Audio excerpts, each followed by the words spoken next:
কল্পনা করুন এক শহর যা সমুদ্রের বিশাল নিচে লুকিয়ে আছে। এই শহর কি হতে পারে কিংবদন্তির আটলান্টিস, যা সমুদ্রের গভীরে হারিয়ে গিয়েছিল?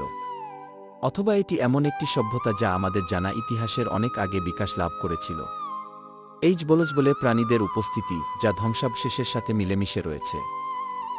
এই পানির নিচের শহরটি আমাদের গ্রহের কতটা অংশ অজানা রয়েছে তার একটি উদাহরণ। গভীর সমুদ্র এমন সব রহস্য ধারণ করে যা আমাদের ইতিহাস, জীবন এবং মহাবিশ্বের ধারণাকে বদলে দিতে পারে।